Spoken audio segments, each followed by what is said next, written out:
오늘은 에베소서 1장 11절로 14절 말씀을 가지고 영광을 찬미하라는 제목으로 여러분과 은혜를 나누고자 합니다.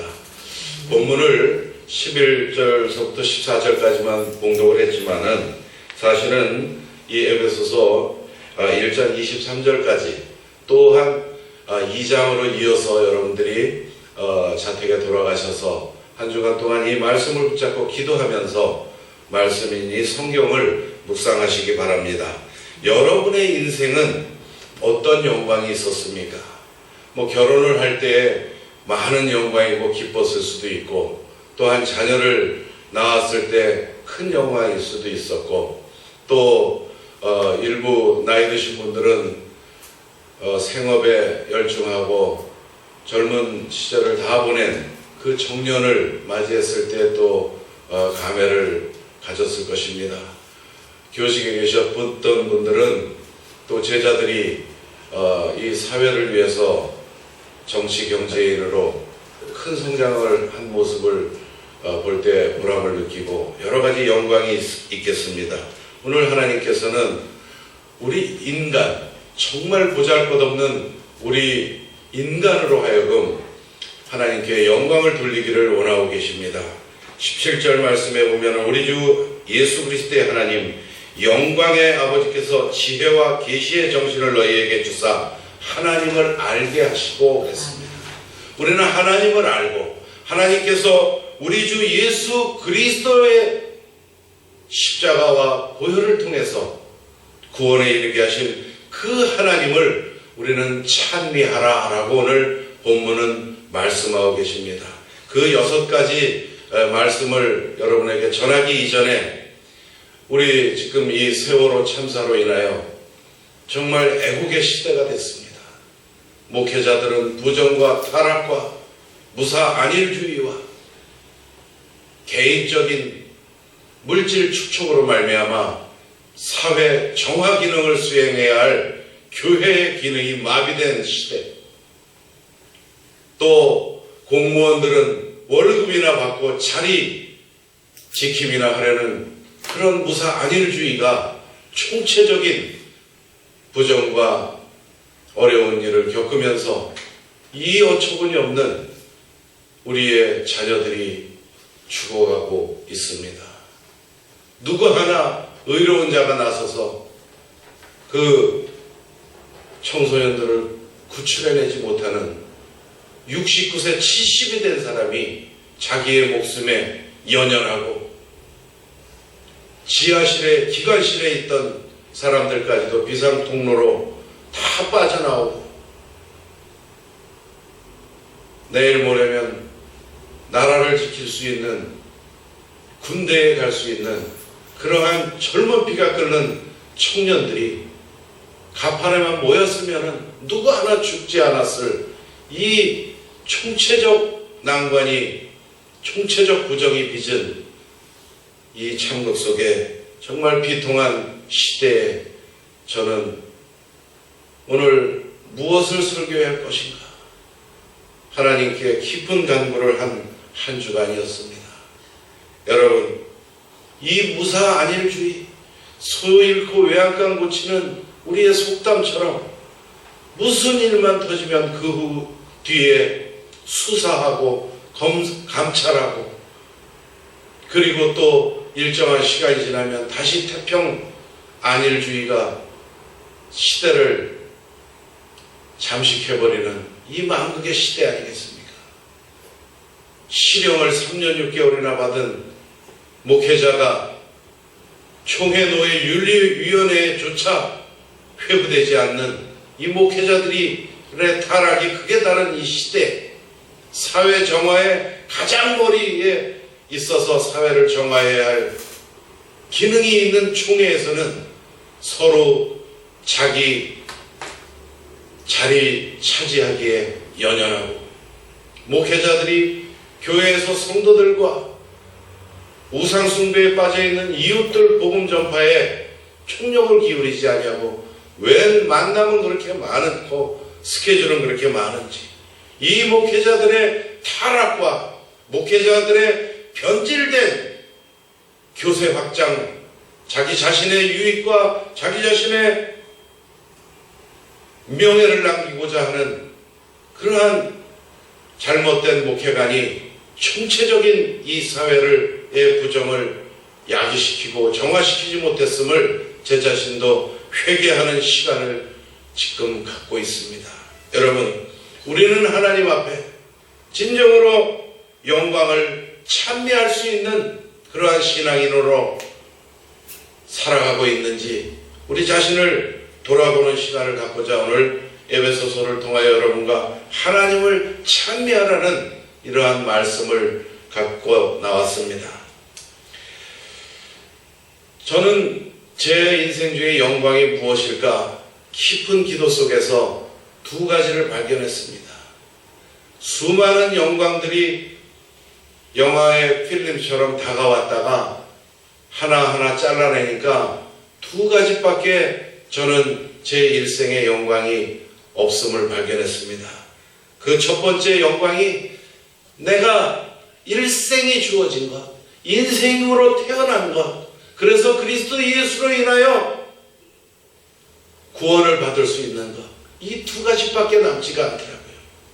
일생이 주어진 것, 그래서 하나님 떠난 모든 인간이 음부의 권세, 죽음의 권세, 하나님을 대적하는 사탄의 노예가 된 이 만국의 시대에 불지옥을 갈 수밖에 없는 원죄를 타고난 인생이었을 망정 예수 그리스도께서 십자가를 지시고 부활하심으로 인하여 영원한 생명을 받을 수 있는 것, 이것이 두 번째, 이 두 가지가 제 인생의 영광이었습니다. 그 일생을 가지고 태어난 것, 그리고 그리스도 예수로 인하여 하나님을 알고 천국을 보장받은 것, 이 두 가지 이외의 것들은 중요한 것들이 아닌 것을 발견했습니다. 저는 삶의 회의를 얘기하는 것이 아니고 여러분들에게 살아가는 그 인생 중에 활력을 보장하지 않으려고 이런 소리를 하는 것이 아닙니다. 보다 더 이 땅의 모든 것을 다스리고 정복하고 일생이 어떤 것이 중요한 것을 깨닫고 물질에 빠지지 말고 물질을 장악하고 건강에 빠지지 말고 그 건강함을 가지고 어떠한 사회를 위한 일을 할 것인가, 하나님 나라 확장을 위하여 어떠한 작은 일이라도 기쁨을 가지고 행할 것인가에 대한 도전이 있기를 바라는 마음에서 두 가지밖에 제 인생의 영광은 없었다라고 서론적으로 말씀을 드린 것입니다. 사랑을 받아본 사람이 사랑을 할 줄 압니다.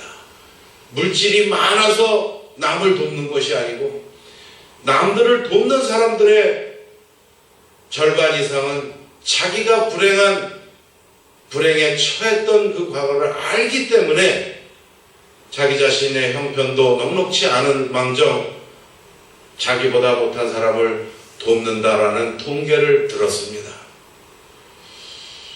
제 가정사를 얘기하기는 좀 부끄럽지만은 세 여동생이 저는 있습니다. 그런데 그 아버지께서 늘 막내 여동생을 무릎에 앉혀놓고 매일 생선을 발라주시고 다 그 아이를 무릎에 앉히시고 식사를 떠먹이고 했어요. 첫째 동생, 둘째 동생은 많이 부러워했겠죠. 그런데 그 막내 동생이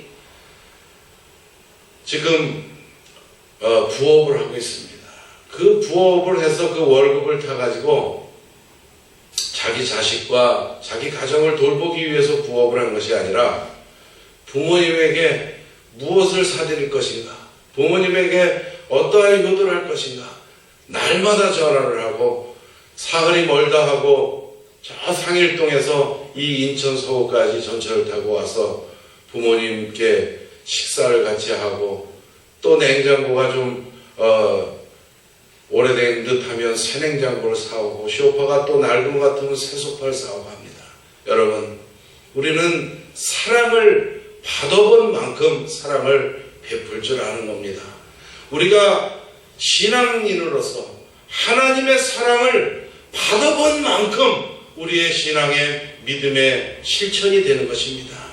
내 의지적으로, 내 처세적으로 그렇게 해서 신앙생활을 하면 힘들어서 그 신앙생활은 여러 날 견뎌내지 못합니다. 그러나 여러분께서 하나님과의 깊은 기도 속에서 나를 일생 중에 태어나게 하셔서 예수 그리스도 독생자를 십자가에 죽이시기까지 하시면서 나를 구원해 주신 그 은혜에 다가갈수록, 그 아버지의 사랑에 다가갈수록 저절로 실천적인 신앙인이 될 수 있는 것, 이것이 우리 기독교 신앙의 모태입니다. 신앙생활은 은혜를 받아본 만큼, 사랑을 받아본 만큼의 분량만큼 나가는 우리의 마음입니다. 여러분, 저는 너무나 어려운 환경 속에 있습니까? 목사님은 모르시죠? 저는 정말 어려운 환경 속에 있습니다. 그렇지 않습니다. 여러분, 나는 더 이상 잃을 것이 없다고 큰 소리치고 사는 사람들, 2판 4판이다 하고 살아가는 사람들, 그러나 도둑놈이 볼 때에는 그 사람 집에 가져갈 것이 있는 것이고, 사탄이 볼 때에는 그 가난한 집에 더 이상 잃을 것 없는 것 같은 그 환경 속에서도 더 불리하고 더 획책해서 그 사람을 더욱더 큰 절망 속에 빠뜨릴 수 있는 것입니다. 여러분, 이 세월호 속에서 지금 고통받고 죽은 우리 청소년들, 그 부모님들이 지금 무엇을 바라겠습니까? 지금 가지고 있는 모든 재산을 다 잃는다 하더라도 그 자녀 한 명만 돌아오면 새롭게 포장을 치고 살아가면 어떻습니까? 새롭게 삶을 시작할 수 있는 것 아니겠습니까? 우리의 가진 것, 우리가 소망하는 것, 그것이 하나님께서 바라는 마음이 아닙니다. 하나님께서는 잃어버린 양 한 마리를 지금 찾고 계시는 것입니다. 세월호 참사에 지금 죽어가고 있는 그 자녀가 돌아오는 것에 천 인생을 걸을 수 있는 그 부모의 마음처럼 우리 하나님께서는 여러분들이 그리스도 안에 참 소망인으로 자리매김해 지기를 원하고 계십니다. 하나님은 치면치레의 대상이 아니지 않습니까? 하나님과의 관계는 처세의 관계가 아니지 않습니까? 하나님과의 관계는 부모 자식 간의 관계 아닙니까? 부모에게 우리가 처세하고 살아갑니까? 부모에게 인사치레를 합니까? 우리는 진정으로 부모 자식 간에 경배를 드리고 감사하고 키워주신 은혜에 부복하고 그렇게 살아가는 거 아니겠습니까? 총체적 무상 안일주의에 빠져있는 이 만극의 시대에 우리 신앙인들마저도 하나님 앞에 겸허하게 나아갈 수 없는 삶과 신앙의 골은 있을 수 있습니다. 우리가 신이 아니기 때문에, 육신이라는 이 옷을 입고 있기 때문에 우리 안에 일말의 탐심이 있을 수 있습니다. 일말의 욕망이 있을 수 있습니다. 그러나 물질 축척을 우상 숭배 수준으로 하고 하나님과의 영적인 관계를 가장 인생의 밑바닥에 놔두고 삶을 살아간다면 이 세상 사탄을 숭배하는 모든 종교인들과 별반 다를 것이 없을 것입니다. 여러분들은 하나님의 자녀가 맞으십니까? 그리스도가 나를 구원하기 위하여 십자가를 지시고 음부의 권세를 물리치신 그리스도의 권세를 소유한 자라는 사실을 믿고 계십니까? 나에게 영생을 주시기 위하여 죽음의 권세를 물리치신 것을 믿고 있으십니까? 좀 더 구체적으로 말씀을 드리겠습니다. 여러분과 저는 죽어야 합니다. 이 땅에서 소멸되어야 합니다. 그리고 죽음 후에 하나님과의 만남이 기다리고 있습니다. 여러분들의 노후를 위해서 무엇을 준비하십니까? 자녀에게 유산을 남기기 위하여 무엇을 준비하십니까? 죽음 후에 하나님과의 그 피할 수 없는 영원한 시간을 위하여 무엇을 준비하고 계십니까? 그 나를 구원하신 하나님은 어떤 분이십니까? 라는 것을 오늘 가르쳐드리면서 여러분과 제가 6가지의 하나님께서 간구하고 계시는 그 마음이 무엇인가? 우리에게 영원한 시간을 주시고 영원한 생명을 주시고 독생 성자까지 십자가에 죽이시면서까지 구원해 주신 그 하나님은 오늘 어떤 분이신가? 그리고 그 하나님은 어떤 마음으로 우리에게 영광을 받으시기를 소망하고 계시는가? 그것을 깨닫는 시간을 가지겠습니다. 11절에 보면 하나님은 누구십니까? 모든 일은 그의 마음의 원대로 역사가 되는 분입니다. 그 모든 일, 우리가 갖고 있는 아주 작은 일, 오늘 구사하고 있는 사업, 오늘 내가 병원에 가서 치료를 받고자 하는 그 질병, 또 내 자녀의 미래, 아니 모든 것은 그의 마음의 원대로 역사하는 것입니다. 아멘. 하나님께서 역사하시지 아니하시면 여러분이 아무리 큰 지혜가 있더라도 열심히 운동을 하더라도 그 건강과 경제의 복을 누릴 수 없습니다. 먼저 하나님과의 관계를 회복하시기 바랍니다. 아멘. 또 하나는 하나님의 직접적인 뜻에 따라 여러분에게 구원을 주신 분입니다. 하나님은 자신의 직접적인 마음으로 여러분에게 구원을 주셨습니다. 그리고 이미 이 세상을 창조할 때부터 여러분의 구원을 예정해 두시고 그리스도를 보내신 분입니다. 그러한 위대하신 하나님께 우리는 영광을 찬미해야 되지 않겠습니까? 하나님께서는 왜 그러면 인간의 모든 포인트를 맞추시고 포커스를 맞추시고 인류 구원을 위해서 희생하시고 모든 사랑을 다 주셨을까요? 그것이 오늘 에베소서 1장 11절로 14절에 6가지로 요약할 수 있습니다. 첫 번째, 그리스도 안에서 전부터 바라던 우리로 찬송이 되게 하려고 했습니다. 여러분, 오늘 2부 예배 때는 크게 입 벌려 중식을 드신 그 에너지가 다 소모되도록 깊이 있는 찬송에 몰입하시기를 바랍니다. 아멘. 찬송은 어떤 때 나옵니까? 하나님께서는 왜 찬송을 받으시기를 바라겠습니까? 찬송은 아무 때나 나오는 것이 아닙니다. 하나님께서 나 같은 자를 구원해 주신 그 은혜에 다가갈 때에 찬송이 나옵니다. 그리고 모든 인간을 다 구원하시지 않고 그 중에서 일부 특정한 자만 구원해 주신 속에 나 같은 자를 넣어줬다는 그 감사에 도달했을 때에 찬송이 나옵니다. 그리고 내가 진정으로 예수 그리스도의 십자가의 보혈로 구원을 받았다는, 영생을 받았다는 그 축복을 진심으로 느끼고 깊이 있게 느끼고 온몸에 전율이 일어날 때 찬송을 하게 되어 있습니다. 그리고 영원한 불지옥에 죽을 수밖에 없었구나. 그래서 내가 죽음을 두려워했구나. 아, 인간은 죽음이 끝이 아니로구나. 정말 나는 우상 숭배를 하다가 영원한 멸망 속에 빠질 뻔했구나 라는 사실을 직시하고 안도의 숨이 쉬어질 때 찬송은 나옵니다. 그리고 하나님 주시는 평안에 도달했을 때 나오는 것이 찬송입니다. 찬송은 아무 때나 나오는 것이 아닙니다. 여러분들이 추구하고 있는 환경, 소망하고 있는 환경, 그것을 다 목표 달성을 했을 때에 나오는 것이 찬송이 아니고, 그 목표 달성은 인간이 세운 목표이기 때문에 또 허물어질 것이고, 그러나 하나님이 주시는 평안, 영원한 시간을 하나님과 임마누엘 한다는 그 말씀에 다가가서 그 하나님 말씀이 나에게 살아운동력이 있어 역사하시는 그 평안에 다가갈 때에 샬롬 하나님께서 여러분에게 주시는 진정한 평안이 올 때에 우리는 찬송을 하게 되어 있습니다. 그리고 하나님께서 구원해 주신 그 사실이 너무나 감사하고 기쁠 때에 우리는 찬송을 합니다. 그 찬송을 우리에게 받으시려고 우리를 지으시고 독생 성자까지 죽이시면서까지 우리를 구원에 이르게 하신 것입니다. 두 번째는 13절에 보면 진리의 말씀인 그리스도의 복음을 듣게 하시려고 하나님께서는 우리를 구원에 이르게 하시고 창세전부터 여러분들을 구원에 이르도록 예정해 주셨던 것입니다.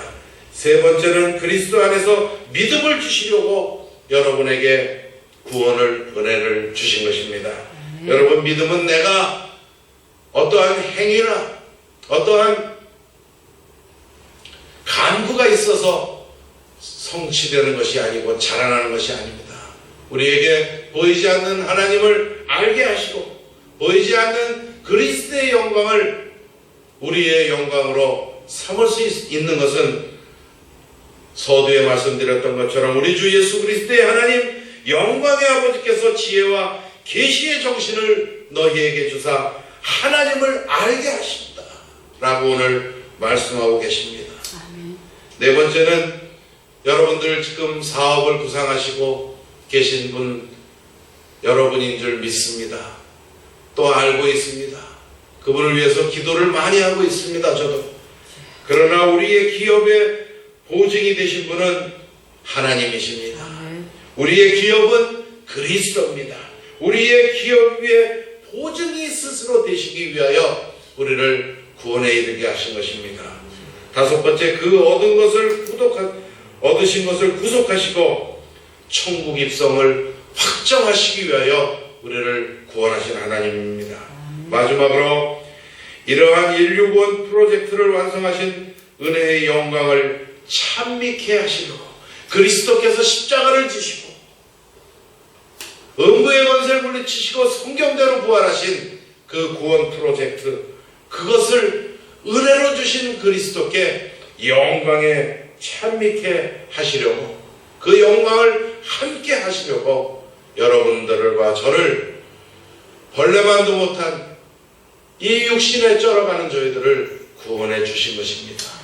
그래서 여러분, 하나님께 영광을 돌리기에 우리는 너무도 부족하고 너무도 가엾은 존재지만은 그리스도께서 영화롭게 만드시고 의롭게 만드시고 흠없게 만드셨습니다. 우리의 일상생활이 믿음의 중심을 갖는 신앙인의 삶이 되어서 우리의 구원받은 것을 하나님의 영광스러운 은혜로 알고 우리가 해야 할 일은 하나님께 영광을 돌리고 믿음의 신앙생활과 헌신의 신앙생활을 다 같이 행함으로 정말 총체적인 안일주의가 이번 세월호에 이 엄청난 비극을 초래한 것 같은 그러한 신앙생활, 눈에 보이는 것에만 연연하는 신앙생활 속에 빠지지 말고 하나님은 어디에서도 계십니다. 하나님은 여러분들의 심령을 감찰하십니다. 우리 인간은 외모밖에 볼 줄 모르지만 하나님께서는 여러분의 머리카락까지 계수하고 계시고 여러분의 심령을 감찰하고 계십니다. 우리 새로운 교인들이 각처 일터 가정에 돌아가서 새로운 교회를 위하여 기도하고 헌신하고 하나님과의 관계 개선을 삶의 우선순위로 둔다면 우리 새로운 교회는 그 힘이 배가가 되어서 하나님의 기쁨이 되고 영광의 찬미를 할 수 있는 산증인들이 다 되실 것을 확신합니다. 아멘. 여러분들의 미래, 여러분들의 자녀, 여러분들의 모든 생각과 사업 하나님 뜻에 달렸습니다. 하나님의 차고 넘치는 축복이 여러분들의 인생 믿음 위에 두루두루 널리 흔들어 채워 넘칠 복으로 채워주실 것을 예수 그리스도 이름으로 축복합니다. 아멘. 기도하겠습니다. 하나님 감사합니다. 이 한국 사회의 총체적인 무사한 일주의와 개인주의와 이기주의에 우리 피 끓는 청소년들이 희생을 당해가고 있습니다. 주여, 이 총체적인 난관을 헤쳐나갈 수 있는 새 힘과 하나님의 올바른 선한 목자들을 앞장세워 주시옵소서.